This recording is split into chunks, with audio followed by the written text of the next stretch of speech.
چاہتے ہو کہ زندگی میں اطمینان ملے تو خدا را حقیقت پسندوں والی زندگی گزارو. یہ فضاؤں میں زندہ رہنا، ہواؤں میں، اللہ بڑا معاف کرنے والا ہے، اللہ بڑا کریم ہے، معاف کر دے گا، تو بھئی یہ بات صحابہ کو بھی پتا تھی، یہ اہل بیت کو بھی خبر تھی، تو وہ تو ایک ایک بات کا لحاظ کرتے تھے. یہ غوث اعظم کو بھی پتا تھی، یہ ان کے والد کو بھی پتا تھی، جنہوں نے کسی کا ایک سیب کھا لیا تھا تو 12 سال اس کے گھر میں نوکری کرتے رہے. انہیں نہیں پتا تھا اللہ بڑا کریم ہے، معاف کر دے گا، ایک سیب ہی ہے نا. تو حقیقت پسندی آپ کو سکون دے گی. اور اگر آپ نے اپنے آپ کو غیر مطمئن کیا ہوا ہے، بات کچھ اور ہے، اور آپ نے اپنے آپ کو ڈال کسی اور طرف لیا ہے، تو پھر آپ کو سکون مل سکتا؟ سکون حقیقت پسندی میں، اصل میں سکون ہوتا ہے، اداکاری میں سکون نہیں ہوتا. تیسری بات سنیں، اگر آپ چاہتے ہیں زندگی میں مطمئن رہیں تو دنیا داروں سے امیدیں توڑ دیں، اللہ اور اس کے رسول سے امید وابستہ کریں، اولیاء اللہ سے امیدیں وابستہ کریں، صحابہ اور اہل بیت سے امیدیں، اللہ اور اللہ والوں سے امیدیں، دنیا داروں سے امیدیں. آپ کو پتہ ہے دنیا دار کی تباہی کب ہوتی ہے؟ جب انہیں خوش آمدی مل جاتا ہے. چودھری کا بیڑا اس وقت غرق ہوتا ہے جب اسے چودھری کہنے والے زیادہ ہو جاتے ہیں.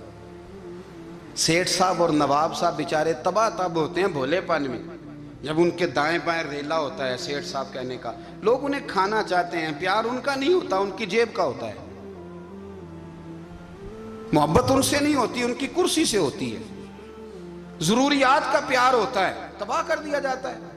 ہماری ساری توقعات دنیا داروں سے وابستہ ہو گئی ہیں. ناراض نہ ہونا، پیروں نے، مولویوں نے، درویشوں نے، انہوں نے بھی سیٹ رکھے ہوئے جلسوں کی صدارت کرانے کے لیے.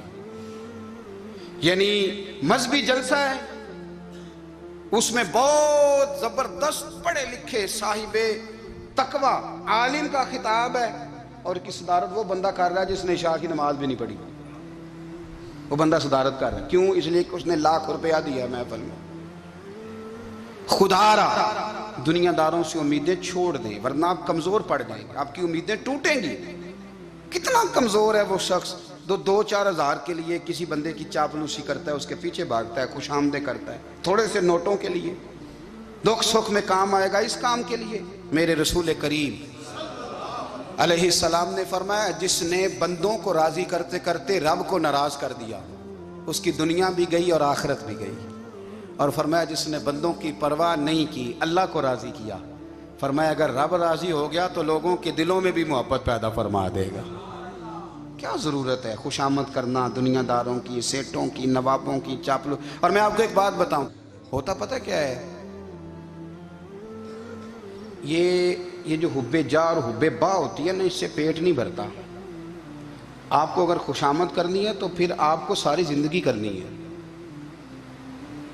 پھر ان کو بھی پتہ ہوتا ہے کہ تعلق کس بنیاد پر ہے، اس میں کبھی بھی خلوص پیدا نہیں ہوتا. آپ بے چین رہتے ہیں، بے قرار رہتے ہیں، آپ کو تکلیف رہتی ہے ہمیشہ.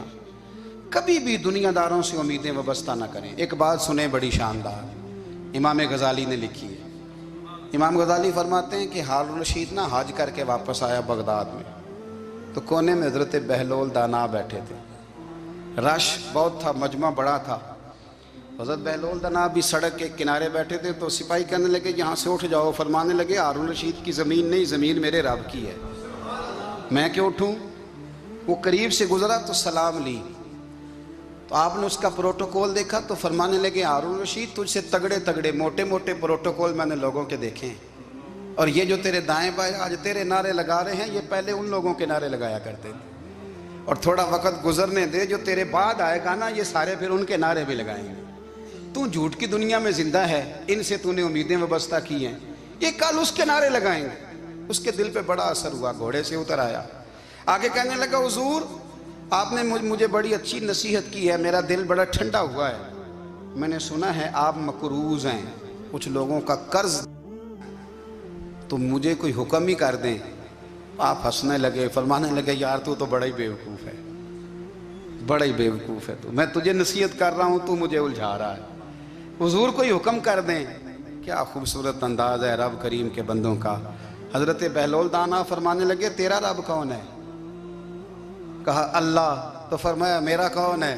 کہا اللہ۔ فرمانے لگے یہ تو نہیں نہ ہو سکتا کہ اللہ ہارون رشید کو دیتا رہے اور بہلول دانا کو بھول ہی جائے۔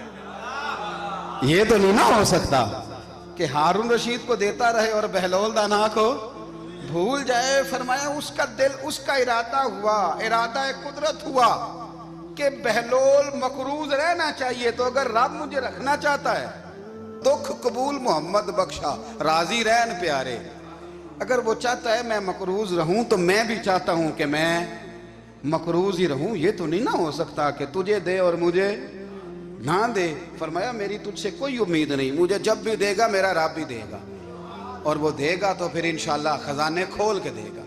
دنیا داروں سے امیدیں وابستہ کرنا، لوگوں کے پیچھے، یہ چھوڑ دیں۔ آپ بے چین رہیں گے، بے قرار رہیں گے۔ اللہ والوں سے ضرور امیدیں وابستہ کریں، اس لیے کہ ان کے پاس جو کچھ ہوتا ہے وہ دراصل رب کا ہی ہوتا ہے۔ لیکن سیٹھوں سے، نوابوں سے، سیاستدانوں سے باز آ جائیں۔ ہماری بڑی امیدیں وابستہ ہیں۔ میں اکثر کہتا ہوں جتنے پھیرے نوکری کے لیے دنیا دار کے دروازے پہ لگائے ہیں نا، اس سے کم دفعہ مسجد میں نفل پڑے ہوتے تو رب اتنی بڑی مہربانی فرما دیتا۔